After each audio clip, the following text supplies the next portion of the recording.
তুমি ওই জিনিসে আল্লাহর কাছে দান করবা যেটা আল্লাহ তুমি নিজের জন্য পছন্দ করো। যাকাতের জন্য যে লুঙ্গি আপনি দেন ওই লুঙ্গি আপনি পরবেন? আরে ভাই কথা কয় না কেন? যাকাতের জন্য যে শাড়ি আপনি দেন ওই শাড়ি আপনার বউরে পরাবেন?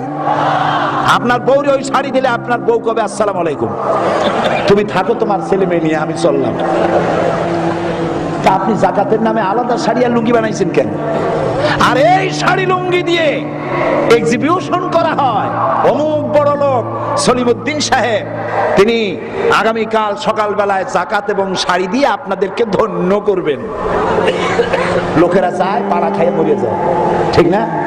কে বলেছে আপনাকে শাড়ি আর লুঙ্গি দিতে? রাসূলুল্লাহ কি করেছিলেন?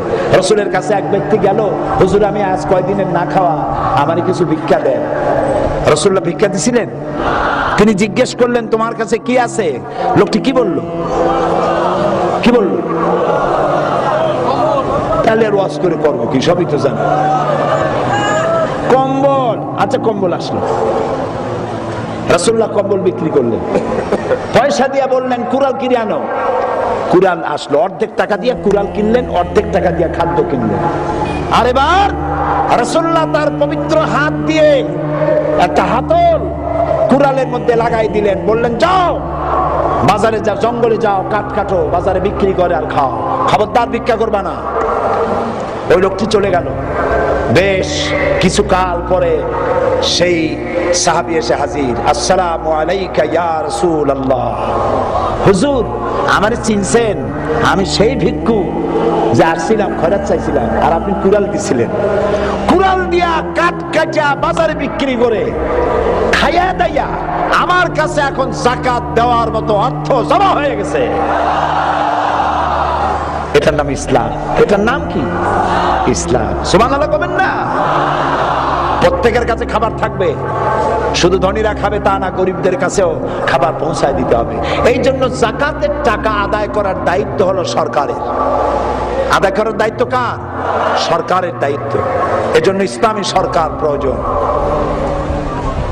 এই যাকাতের টাকা দিয়ে আপনি যদি সিদ্ধান্ত নেন, এগুলো বন্ধ করো, আপনি যদি সিদ্ধান্ত নেন আপনার আত্মীয়দের মধ্যে যারা গরিব তাদেরকে আগে দেবেন, ওয়াতিদাল কুরবা হাক্কাহু, সর্বপ্রথম আল আকরাবু ফাল আকরাব, আপনার নিকটবর্তী আত্মীয়দের আগে দেবেন, তারপরে অন্যদেরকে দেবেন। আর আমরা যাকাত দিতে গিয়ে লিল্লাহ বোর্ডিং আর এতিমখানা ছাড়া কিছু চোখে দেখি না। সূরা তওবার মধ্যে আল্লাহ তাআলা যাকাতের জন্য 8টা খাত বয়ান করেছেন। কয়টা খাত? 8টি খাত। এই যাকাত আপনি যদি আপনার একটি গরিব যুবক বিয়ে পাস, ওরে যদি যাকাতের টাকা দিয়ে একটা কম্পিউটার কিনে দেন, ওরে যদি একটা ফটোকপিয়ার মেশিন কিনে দিয়ে আদালতের সামনে বসায় দেন, ও তো 5-7টা ফ্যামিলি মেম্বার খাওয়াইয়া বাঁচাইতে পারবে। পারবে না? পারবে না? একটা বেকার যুবক অশিক্ষিত, ওরে 2টা হালের বলদ কিনে দেন, চাষ করে পরিবার চালাইতে পারবে। এতিম বাচ্চা, ছোট্ট ছোট্ট বাচ্চা এতিম, খাবার নাই, পড়ার নাই, পয়সা নাই, কড়ি নাই, পেটের জ্বালায় আজ সে চুরি করবে, পকেট মারবে, কালকে তাল চোর, বেল চোর, কচু চোর, এরপরে পকেট মার, তারপরে মানুষ খুন। কিন্তু আপনি যদি যাকাতের টাকা দিয়া ওরে একটা পানের বাক্স কিনে দেন, ওরে একটা বুট পালিশের বাক্স কিনে দেন, রেল লাইনের কাছে গিয়ে বসবে। চীনাবাদামের যদি একটা মূলধন দিয়ে দেন, কয় টাকা লাগে চীনাবাদাম বেচতে? এর একটা মূলধন 200 টাকা, 500 টাকা। একটা জুড়ি কিনে দিলেন, তাহলে তো পরিবার বাঁচাইতে পারবে। পারবে না? পারবে না? একটা বিধবা মেয়ে লোক বিধবা হয়ে গেছে, পেটের জ্বালায় এক পর্যায়ে তার দেহ ব্যবসা করতে বাধ্য হবে। ওই বিধবা মেয়ে লোকটিকে একটি সিঙ্গার মেশিন কিনে দেন, 3.5 থেকে 4,000 টাকা দাম, বড় জোর। একটি মেশিন দিয়ে, এমব্রয়ডারি মেশিন কিনে সে কাপড় চোপড় তৈরি করে নিজের সম্ভ্রম বাঁচাতে পারবে। সুবহানাল্লাহ বলে। এটার নাম ইসলাম। ওই যে তাজমহল সম্রাট শাহজাহান বানাইছিলেন, তাজমহল 20 বছর সময় লেগেছিল, 22,000 শ্রমিক কাজ করেছিল, 20 কোটি টাকা খরচ হয়েছিল। ওই বাজারে, যেই বাজারে 1 টাকায় 8 মণ চাউল কিনতে পাওয়া যাইত, 1 টাকায় যদি 8 মণ হয়, মণ কত? তাও বোঝেন। 1 টাকায় 8 মণ চাউল। যে গাভী সব থেকে বেশি দুধ দিতে পারে 3 টাকার বেশি তার দাম ছিল না। সেই বাজারে 20 কোটি টাকা খরচ করা তাজমহল, এটার দাম ইসলামের কাছে কতটুকু, আল্লাহর কাছে কতটুকু? পৌষ মাসের শীতের দিনে রাস্তার উপর একটি এতিম বাচ্চা, গায়ে কাপড় নাই, পরনে ছেঁড়া প্যান্ট, বসে বসে ঠুকঠুক করে কাঁপতেছে। এই এতিম বাচ্চাটাকে একটি সোয়েটার, একটি জামফার অথবা একটি ছোট্ট চাদর কিনে ওর গায়ে যদি চড়ায় দেন, চাদরটা পাইয়া এতিম বাচ্চা যদি একটু মুখে তৃপ্তির হাসি দেয়, 20 কোটি টাকা খরচ করা তাজমহলের চাইতে আল্লাহর কাছে এতিম বাচ্চার মুখের হাসির দাম অনেক বেশি। এর নাম ইসলাম। অনেকের বাড়িতে শাড়ি, চুড়ি, মা বোনেরা এসেছেন, আলমারির মধ্যে কত শাড়ি, রঙিন রঙিন শাড়ির অভাব নাই। লেটেস্ট মডেলের শাড়ি বাইরে হচ্ছে, আর জনমের কেনা কিনতেছে, পড়তেছেন না, পড়তেছেন না, সব আলমারির মধ্যে জমা হচ্ছে। জি, অথচ আপনার এর একটা শাড়ি পাইলে একটা মেয়ের ইজ্জত সম্ভ্রম রক্ষা হয়ে যায়।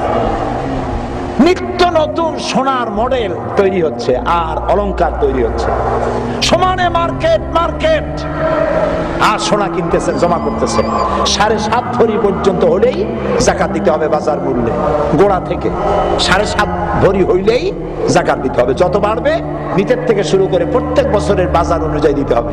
সোনা কিনা 100 ভরি, 150 ভরি, 200 ভরি আলমারির মধ্যে জমা আছে, সারা বছরও ব্যবহার করে না। যখন কোনো বিবাহ অনুষ্ঠান হয় সেই দিন সাজা পড়িয়া গেলেন, যে স্বামী বেচারা, গো বেচারা এত পয়সা দিয়ে কিনে দিল, একদিন পড়িয়া সাজিয়া তারও দেখানো হইল না। লাভটা হইল কি? লাভটা হইল কি? আল্লাহ রাব্বুল আলামিন বলেন, আল্লাযীনা ইয়াকনিজুনা আয-যাহাবা ওয়াল ফিদ্দাতা ওয়া লা ইউনফিকুনাহা ফী সাবিলিল্লাহ ফাবাশশিরহুম বিআযাবিন আলীম। যারা নাকি স্বর্ণ রৌপ্য জমা করলো আর এর আল্লাহর রাস্তায় খরচ করলো না, তাদের জন্য আল্লাহর কঠিন পীড়াদায়ক শাস্তির সুসংবাদ দাও। শাস্তির কি সুসংবাদ হয়? কথা বোঝেন না? শাস্তির কি হয়? দুঃসংবাদ। আল্লাহ সুসংবাদ কইলেন কেন? আমি বোঝাবার জন্য বলি, অনেক ছেলে আছে, সন্তান আছে, মা কন্ট্রোল করতে পারেন না, দারুণ দুষ্ট।